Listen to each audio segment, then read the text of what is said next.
El sabor trabajo y el sabor vida. La gente siempre protestan contra los eventos desagradables, nunca saben ver la utilidad de tales eventos. Nosotros, en vez de protestar contra las circunstancias desagradables, debemos extraer de las mismas, mediante la meditación, los elementos útiles para nuestro crecimiento anímico. La meditación de fondo sobre tal o cual circunstancia, agradable o desagradable, nos permite sentir en sí mismos el sabor, el resultado. Es necesario hacer una plena diferenciación psicológica entre lo que es el sabor trabajo y el sabor vida. En todo caso, para sentir en sí mismos el sabor trabajo, se requiere una inversión total de la actitud con la que normalmente se toman las circunstancias de la existencia. Nadie podría gustar del sabor trabajo, en tanto cometa el error de identificarse con los diversos eventos. Ciertamente, la identificación impide la debida apreciación psicológica de los eventos. Cuando uno se identifica con tal o cual acontecimiento, en modo alguno logra extraer del mismo los elementos útiles para el descubrimiento y el crecimiento interior de la esencia. El trabajo, esoterista que regresa a la identificación, después de haber perdido la guardia, vuelve a sentir el sabor vida en vez del sabor trabajo. Esto indica que la actitud psicológica, invertida antes, ha vuelto a su estado de identificación. Samael Aun Weor, La Gran Rebelión, Capitán 21, la meditación. Empezaremos, naturalmente, preparando el ambiente con esta plática de tipo esotérico. Espero que los hermanos, pues, pongan toda su atención, es necesario comprender la necesidad de aprender a vivir.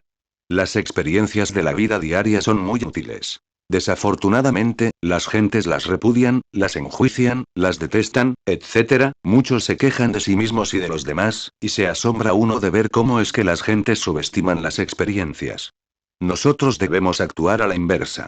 Tomar las experiencias para nuestra propia realización. Ellas en sí mismas pueden ofrecernos material didáctico suficiente como para el desarrollo de la esencia, o en otras palabras, para el crecimiento anímico.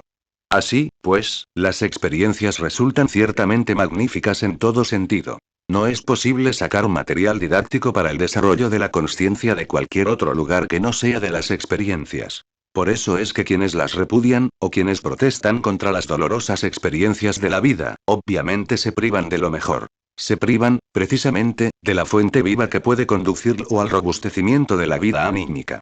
Cuando uno toma las experiencias como material didáctico para su realización, descubre sus propios defectos psicológicos, porque es en relación con la humanidad, es en relación con nuestros familiares, es en relación con nuestros compañeros de trabajo, en la fábrica, en el campo, etc., como nosotros, mediante las experiencias, logramos el descubrimiento. Obviamente, las experiencias son las que nos hacen aflorar nuestros propios errores. En presencia de nuestros insultadores, por ejemplo, aflora el yo de la ira. En presencia del vino, aflora el yo de la borrachera. En presencia de personas del otro sexo, si no estamos alertas y vigilantes como el vigía en época de guerra, aflora la lujuria. Así, pues, resultan útiles las experiencias para conocernos a sí mismos. Obviamente, lo principal es no identificarnos con ningún acontecimiento, con ningún evento, con ninguna circunstancia. Necesitamos aprender a ver los distintos eventos y circunstancias, sin identificarnos con los mismos. Necesitamos aprovechar cada experiencia, por dolorosa que sea, para el descubrimiento. Cuando uno se está observando a sí mismo, ve cuán útiles son las experiencias. Si nos retiráramos a una caverna solitaria sin habernos descubierto, sin habernos conocido a sí mismos, sin haber disuelto el ego, el resultado sería el más absoluto fracaso. En los Himalayas, muchos anacoretas vivieron en cavernas y hasta desarrollaron algunos siddhis, es decir, poderes. Esos ermitaños a base de rigurosas disciplinas esotéricas consiguieron el samadhi, y gozaron entonces en el mismo, penetrando en el alaya del universo y hasta perdiéndose por instantes en el supremo Parabrahma, Atma. Lo que sucedió, realmente, fue que entrenados en las más diversas disciplinas de la mente, tales cenobitas lograban desembotellar la esencia, la consciencia y esta, en ausencia del ego, vino a experimentar eso que no es del tiempo, eso que está más allá del cuerpo, de los afectos y de la mente. Embriagados, pues, con el soma del samadhi, se creyeron mahatmas, nunca trabajaron sobre el ego, jamás se preocuparon por desintegrar los diversos agregados psíquicos, solo se especializaron en la yoga de la meditación. Ya desencarnaron y como quiera que indubitablemente se habían hecho atletas de la ciencia del dhyana o meditación, la esencia, momentáneamente, pudo hasta penetrar en los planetas del Cristo, flotar en el ambiente de tales planetas, desafortunadamente sin poder ingresar a las corporaciones de dichos mundos. Pasado el éxtasis, la esencia volvió otra vez al ego, al interior del mí mismo.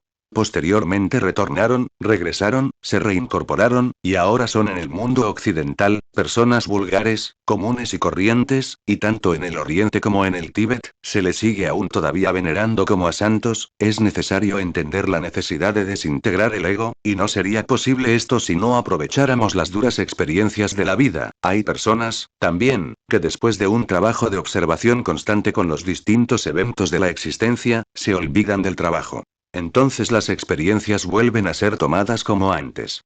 Cuando uno toma las experiencias de la vida como un medio para llegar a un fin, como un medio para el auto-descubrimiento, como un medio para la auto-observación, puede saborearlas. El sabor del trabajo es algo maravilloso. Le da a uno una exquisitez inefable. Cuando uno descubre que tiene tal o cual defecto psicológico y lo elimina, entonces viene a saborear el trabajo, es un sabor inconfundible. Pero cuando uno, después de haber trabajado, abandona el trabajo sobre sí mismo y vuelve a tomar las experiencias de la vida tal como antes, es decir, vuelve a invertir el sentido de las experiencias, entonces, indubitablemente, sentirá otra vez el sabor de la rutina diaria, el mismo sabor a vida de siempre. Hay que distinguir, claramente, entre el sabor trabajo y el sabor de la vida rutinaria. Por eso yo les digo a ustedes, mis caros hermanos. No huyan de las experiencias de la vida, aprovechen hasta la más simple experiencia para el auto-descubrimiento. Cualquier evento, por insignificante que sea, permite el auto-conocimiento. Porque precisamente, es en relación con las distintas gentes como viene uno a auto-descubrirse, a descubrir sus propios errores. Estos afloran solos, tan espontáneamente que basta estar en estado de alertas para verlos. Defecto descubierto, debe ser trabajado, debe ser enjuiciado, debe ser analizado correctamente, viene la ejecución, la disolución. Cualquier agregado psíquico puede ser disuelto con la ayuda de Gavi, Kundalini Shakti, nuestra Madre Divina. Si nosotros le suplicamos que elimine de nuestro interior el agregado psíquico que hemos comprendido, ella así lo hará, lo desintegrará y quedaremos libres de tal defecto. Cuán dichoso se siente uno, cuando elimina de sí mismo algún defecto. Siente uno como si le hubieran quitado una abrumadora carga de encima. ¡Cuánta dicha! Y a medida que los distintos agregados psíquicos se van desintegrando, la esencia, el Buddhata va siendo liberado y cuando todos los agregados han sido reducidos a polvareda cósmica, desaparece la consciencia egoica y solo queda la consciencia limpia del ser, la consciencia prístina, original. Así, pues, bien vale la pena que aprovechemos las experiencias prácticas de la vida para el auto-descubrimiento. Sin ellas no sería posible el auto-descubrimiento. Esos ermitaños que en tiempos idos, se encerraron en las cavernas para meditar, alimentados por ahí con hierbas, con raíces del bosque, consiguieron hacerse atletas del samadhi. Algunos lograron hasta el satori, el vacío iluminador irrumpió en sus mentes, mas nunca pudieron realizar en sí mismo el vacío iluminador. Una cosa, mis queridos hermanos, es experimentar el vacío iluminador, y otra cosa es en verdad, les digo, es realizar en sí mismo el vacío iluminador. Hubo santos, místicos, ermitaños en el Oriente que experimentaron el vacío iluminador, pero como quiera que no trabajaron sobre sí mismos, como quiera que no eliminaron los agregados psíquicos, no pudieron realizar en sí mismos el vacío iluminador. Experimentar la naturaleza del vacío iluminador es útil, mis queridos hermanos, muy útil, pero si solamente nos quedáramos en ese estadium del ser, si no realizáramos interiormente el vacío iluminador, habremos perdido el tiempo miserablemente. No podríamos, verdaderamente, realizar en sí mismos el vacío iluminador si no trabajáramos desintegrando el ego, el mí mismo, el sí mismo. Así que, vale la pena reflexionar profundamente en todas estas cosas. A medida que nosotros vayamos desintegrando en sí mismos al ego, la consciencia se irá liberando, y cuando hayamos logrado la desintegración absoluta del mí mismo, la consciencia está absolutamente liberada. Entonces el vacío iluminador habrá sido realizado en cada uno de nosotros. Solo aquellos que han realizado en sí mismos el vacío iluminador, pueden vivir en los planetas del Cristo. Sepan ustedes que alrededor de cada sol que nos ilumina, giran los planetas del Cristo.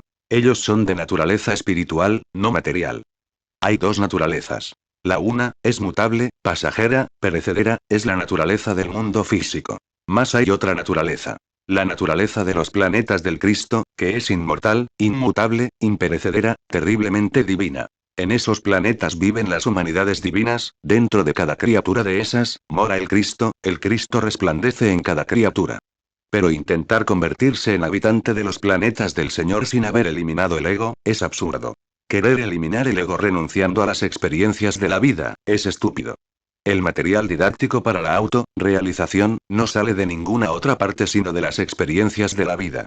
Así, pues, tomemos cada experiencia, por dolorosa que sea, con alegría. Pensemos en que nos da el material didáctico suficiente para la auto-realización. No cometamos el error de identificarnos con ningún evento, tampoco cometamos el error de repudiar evento alguno. Cada evento de la vida es útil, cuando hayamos disuelto la totalidad del ego, nuestra mente interior se habrá abierto. Ya les he dicho que hay 3 mentes y hoy se los repito. A la primera podemos denominar la mente sensual, en ella está la levadura de los saduceos, groseros y materialistas. La segunda es la mente intermedia, y tercero es la mente interior. En la mente intermedia están las creencias de las distintas religiones, es la levadura de los fariseos. Jesús el Cristo dice: cuidaos de la levadura de los saduceos y de los fariseos, es decir, cuidaos de las doctrinas de los saduceos materialistas y de los fariseos hipócritas. Esas son palabras del Evangelio del Señor. ¿Qué puede saber la mente sensual sobre lo real, sobre la verdad? Nada. ¿Por qué? Porque ella elabora sus conceptos de contenido, exclusivamente con los datos aportados por los 5 sentidos. La mente intermedia tampoco sabe nada de lo real. Allí están la doctrina de los fariseos, y bien sabemos que asisten a sus santos oficios, o ritos, para que otros digan de ellos lo mejor, mas nunca trabajan sobre sí mismos, fundamentan su religión únicamente en las creencias, y eso es absurdo. Con la muerte del ego se abre la mente interior y esta es distinta, esta funciona con los resortes de la consciencia, esta recibe los datos de la consciencia superlativa del ser y con tales datos elabora sus conceptos de contenido. Como quiera que la consciencia trascendental y superlativa del ser tiene poder para experimentar lo real, la verdad, obviamente la mente interior, al ser así informada, tiene buenos datos para elaborar sus conceptos de contenido, por algo es que a la mente interior se le denomina razón objetiva, por algo es que a la mente sensual se le denomina razón subjetiva. Quien tenga desarrollada la mente interior conoce lo real, la verdad, conoce eso que está más allá del cuerpo, de los afectos y de la mente. Conoce los misterios de la vida y de la muerte, no porque otros se los diga o se los deje de decir, sino por experiencia mística directa.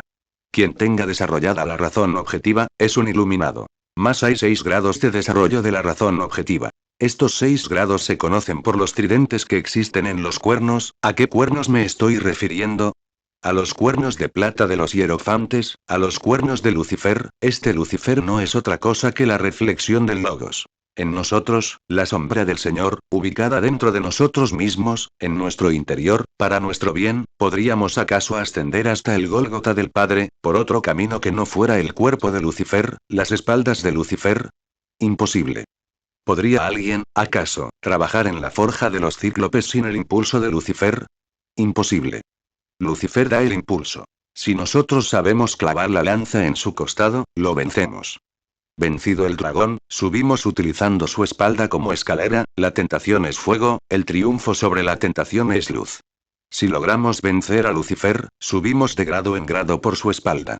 Cada triunfo sobre Lucifer implica, de hecho, un peldaño en el ascenso, y así, de peldaño en peldaño, llegamos a la cumbre del ser, subimos por la montaña del ser. 7 o 6 grados de desarrollo de la razón objetiva, ponen los cuernos de Lucifer.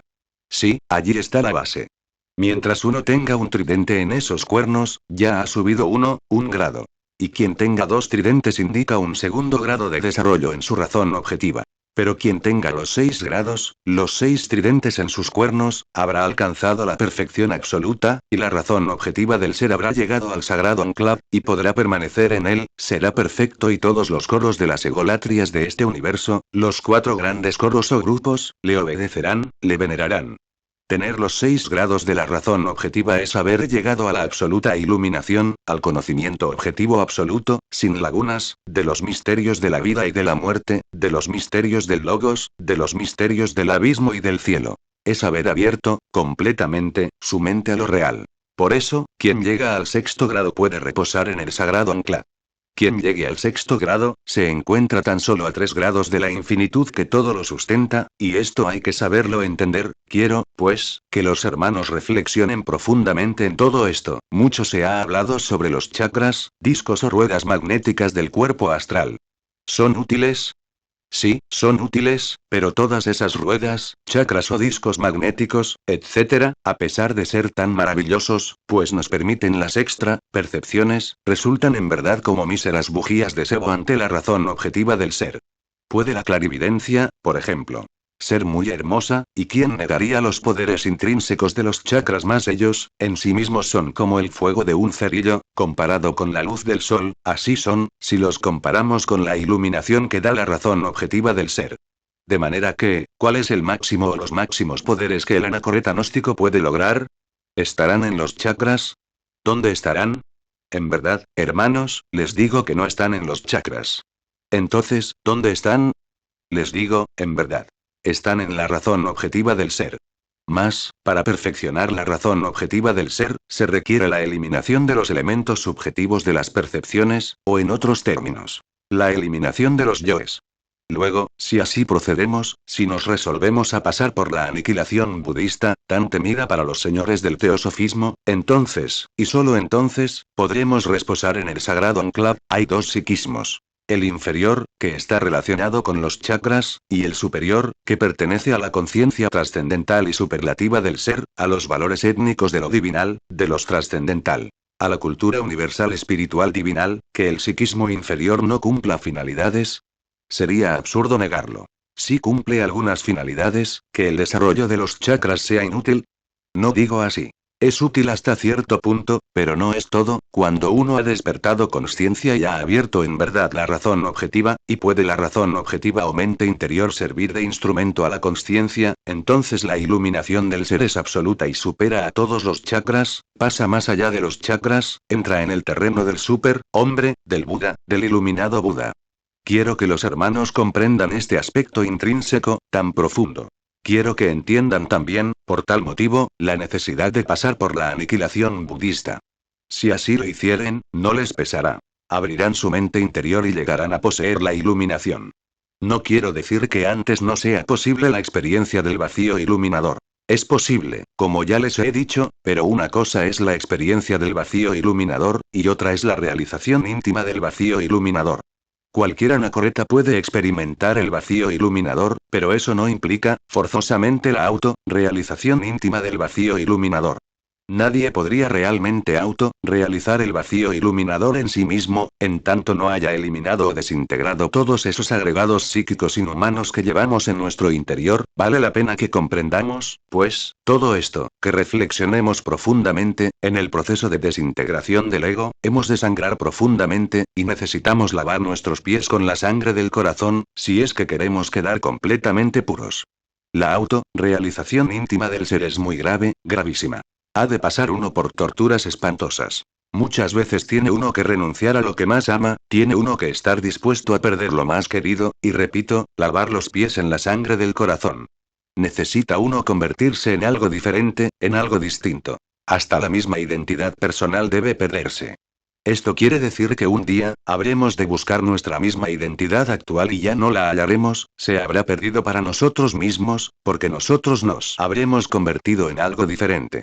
Necesitamos volvernos distintos, diferentes, cambiar radicalmente. Pero, ¿cómo podríamos cambiar totalmente si conserváramos nuestra actual identidad? En este camino, mis queridos hermanos, hay procesos dolorosos. El que quiera empezar con éxito, debe empezar con algunos sacrificios físicos, disciplinarios. Yo empecé en mi actual existencia caminando algunos países enteros a pie, sin 5 centavos entre la bolsa, durmiendo por las montañas, envuelto en mis propios trapos para desafiar la plaga, llegando a los pueblos sin dinero, o bien acostándome por ahí, debajo de los aleros de las casas, cuando tenía tales techos o aleros, porque ahora las edificaciones se han vuelto tan crueles que si le cae a uno la lluvia, no tiene más remedio que soportarla. Así es la crueldad de estos tiempos. Y no me pesa haber caminado sin dinero países enteros, no me pesa haber sufrido la tormenta y los huracanes, no me pesa haber llegado a los pueblos donde nadie me conocía, y sin un céntimo entre la bolsa. Así empecé y mucho que me sirvió. Yo empecé en una forma natural. Mi padre, que está en secreto, quiso que así empezara, y así empecé. A otros les ha tocado empezar así, porque su gurú así lo ha establecido para su bien. Conozco el caso de un gurú de ojos negros, penetrantes y mostachos negros que organizó a sus discípulos para una caravana. Recorrió países enteros para llegar a Persia desde Rusia, para caminar por ahí, entre la nieve, mujeres y hombres, algunos con los pies descalzos, sangrando, durmiendo en las montañas, expuestos a los lobos, pero firmes en la disciplina, y así llegar a ese país de Persia, sencillamente para encontrar una casa desocupada donde vivir. Tonterías. Diría cualquiera.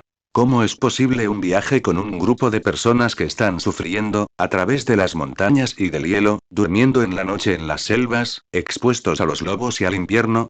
¿Con qué objeto? Incongruente parecería para llegar, por último, a una casa que han alquilado.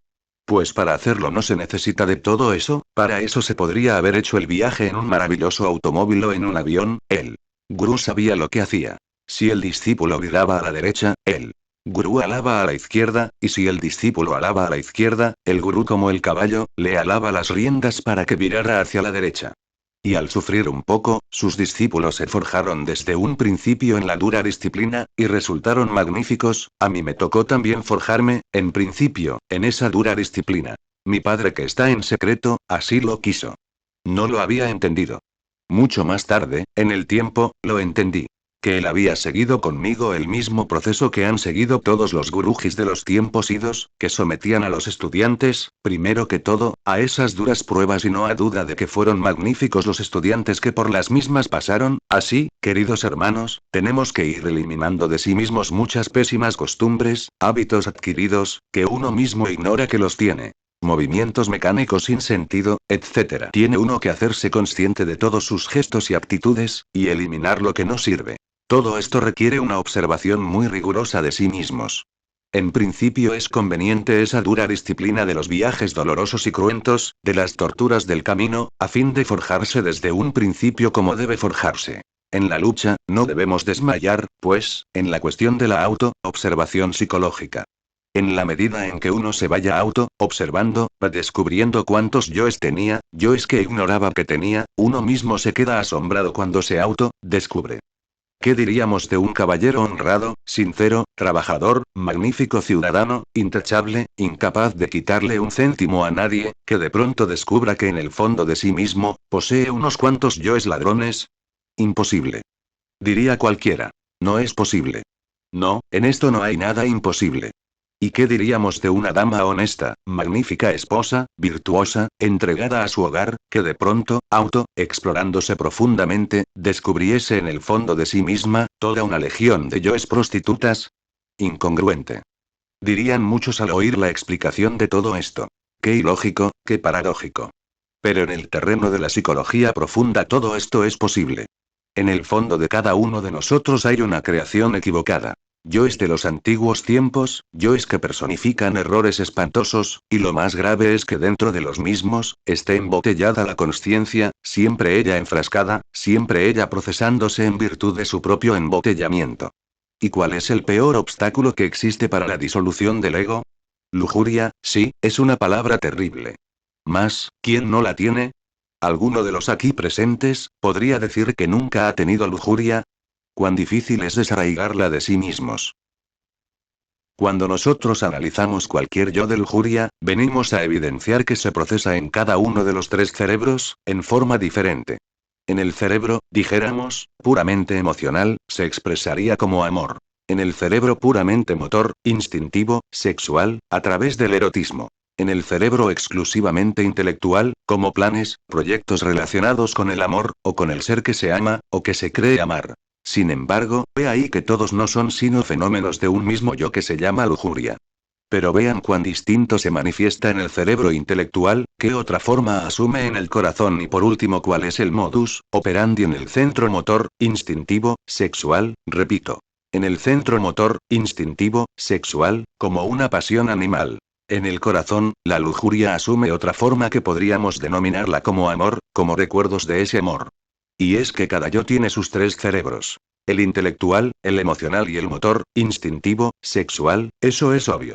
Así, pues, que dentro de nuestra persona hay miles de personas, y cada una de ellas está organizada con sus tres cerebros. Nuestra personalidad no es más que una marioneta, alada por hilos invisibles. Hay yoes muy difíciles de arrancar de sí mismos, de desintegrar, yoes que se confunden con la espiritualidad y con el amor. Se necesita tener, dijéramos, un ojo clínico para verse a sí mismo, tener siempre ese bisturí finísimo de la autocrítica, para ver todo lo que uno tiene y hacerle la disección a sus valores, solo así se puede saber, realmente qué es lo que uno tiene de verdad.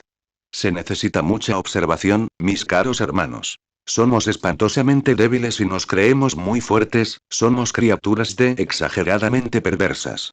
Nada podríamos hacer si no tuviéramos una ayuda, la que obviamente tenemos. Contamos con el poder de la serpiente sagrada, de la divina madre Kundalini. Solo ella puede de verdad asistirnos para desintegrar los yoes, solo ella, con sus flamas, puede reducir cualquier yo a polvareda cósmica. Más intentar desintegrar los yoes sin contar con la ayuda de Devi, Kundalini Shakti es condenarse uno a sí mismo al fracaso y eso es obvio. Alguien, cuyo nombre no menciono, cometió el error de atribuirle a la serpiente ascendente todas las características siniestras e izquierdas de la serpiente descendente. Hay dos serpientes. La que sube y la que baja. La que sube es la Kundalini. Ella se abre paso por el canal de Susumna a lo largo de la médula espinal, dorsal y llega hasta el cerebro y posteriormente al corazón. La otra, la que baja, se precipita desde el coxis hacia los infiernos atómicos del hombre. Es el abominable órgano cundartiguador, o la serpiente Pitión, que se arrastraba por el lodo de la tierra y tuvo poder para hacernos caer en el error. La otra, la ascendente es diferente. Tiene poder para liberarnos del error. En el pasado, es claro que algunos individuos sagrados se equivocaron e implantaron en la naturaleza del ser humano el abominable órgano cundartiguador. Pero, ¿cómo haríamos nosotros para ser sanos?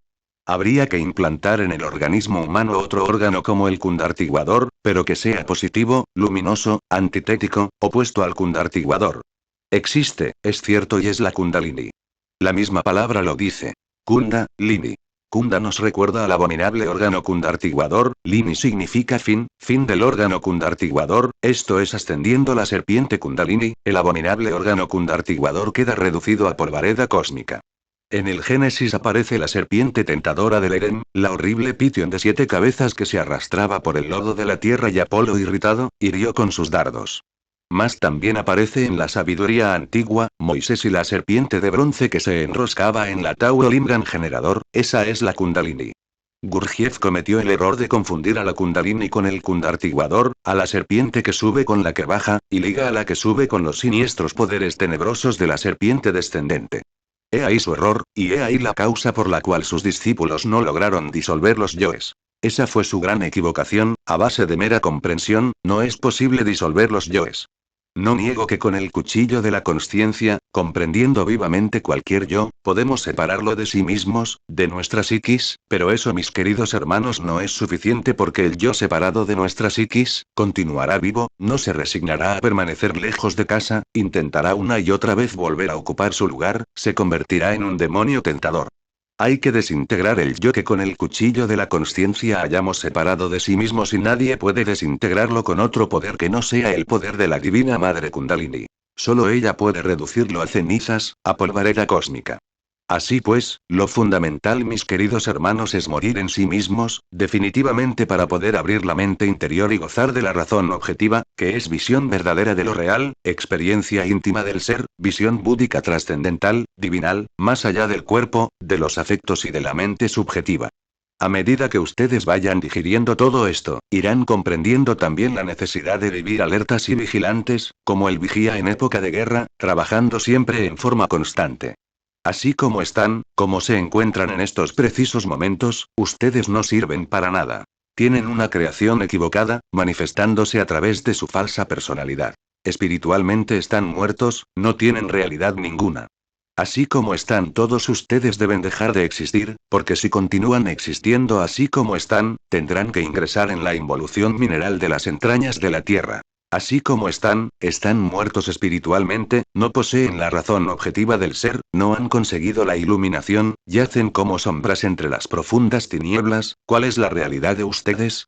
Sombras y nada más que eso. Sombras.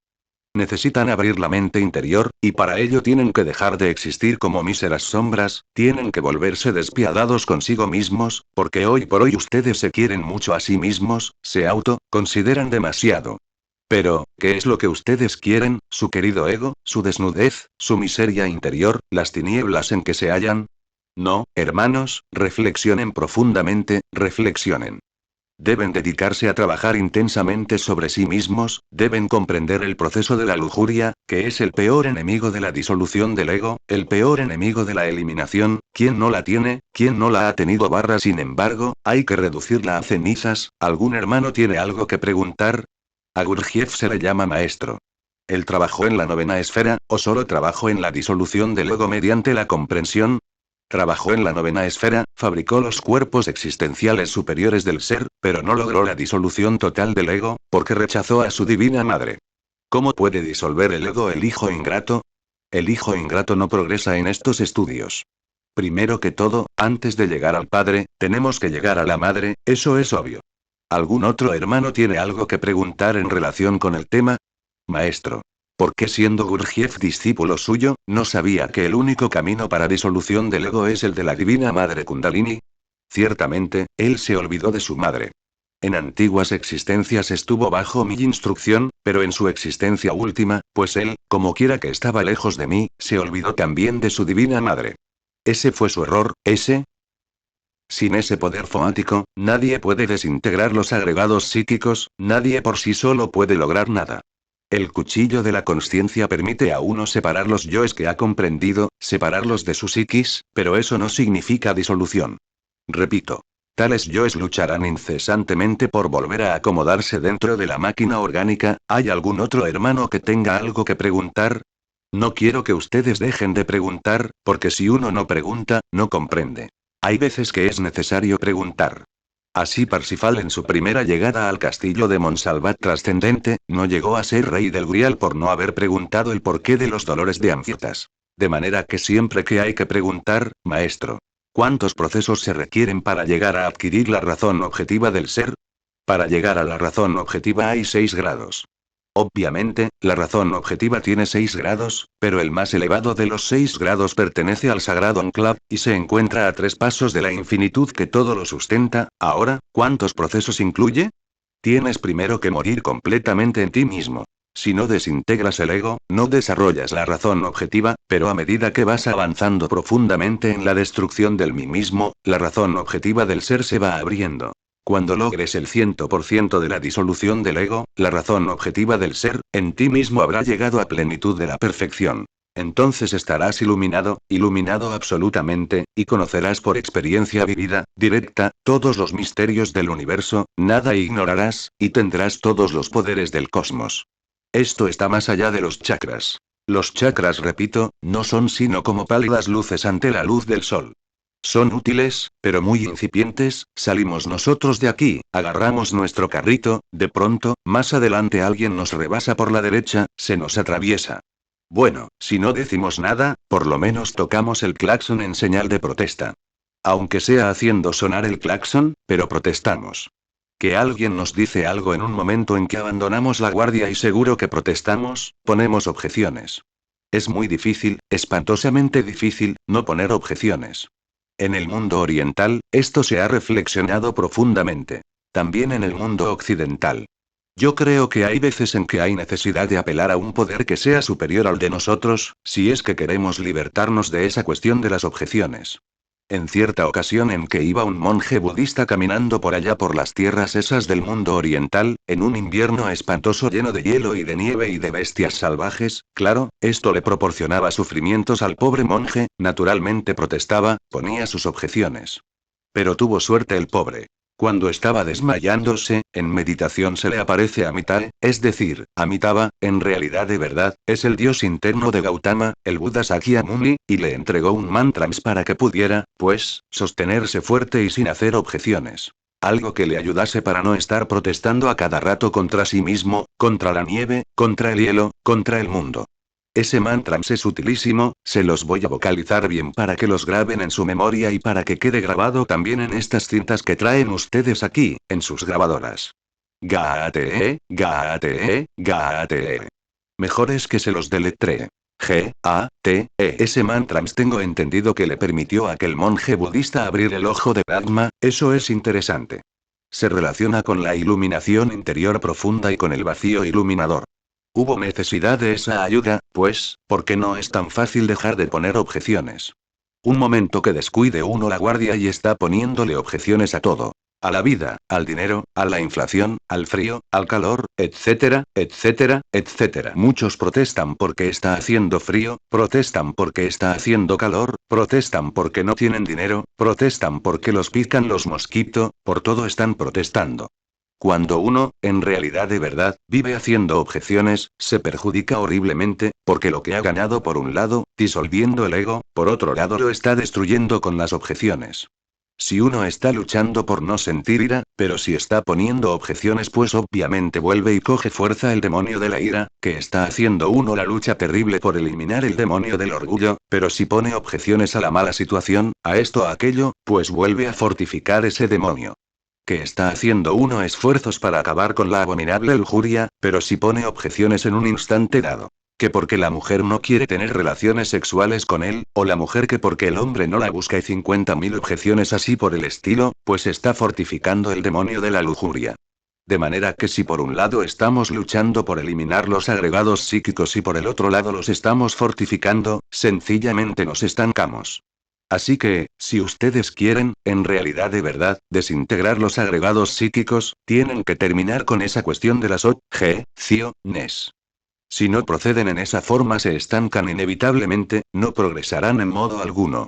Quiero pues que entiendan esto, mis estimables amigos, que lo comprendan de una vez. Bueno, hasta aquí por hoy la cátedra que hemos dado. Sin embargo, dejaremos abierta la puerta, para las preguntas que los hermanos tengan que hacer. A ver, habla, hermano, maestro. Se dice que el silencio es la elocuencia de la sabiduría. Muchas veces, se dice, es tan malo callar cuando se debe hablar, como hablar cuando se debe callar. Y hay veces que es necesario hablar, tal vez en momentos de defensa cuando lo están atacando, tal vez injustamente. Quisiera que me aclarara, pues este aspecto. Uno tiene derecho a hablar, porque no es mudo ni nadie le ha cosido a uno la lengua. Pero lo que no es conveniente jamás para nuestro propio bien, es estar haciendo objeciones, estar protestando, tronando y relampagueando porque está haciendo calor, porque está haciendo frío, disgustado con todo. Eso nos conduce, naturalmente, al fracaso. Necesitamos, repito, no hacer objeciones. Uno debe decir lo que tiene que decir. La verdad y nada más que la verdad, y dejar a los otros libertad para que opinen como les venga en gana, porque cada cual es libre de decir lo que quiera. Si uno no procede así, si a todas horas está haciendo objeciones, destruye su mente, destruye su propio cerebro y se ocasiona muchos daños a sí mismos. Además, fortifica el ego en vez de disolverlo. ¿Hay alguna otra pregunta? Hay personas que viven, muy pero muy convencidas de que a un momento de alegría le sucede uno de tristeza. Es decir, se programan en ese sentido, no se colocan dentro del círculo protector.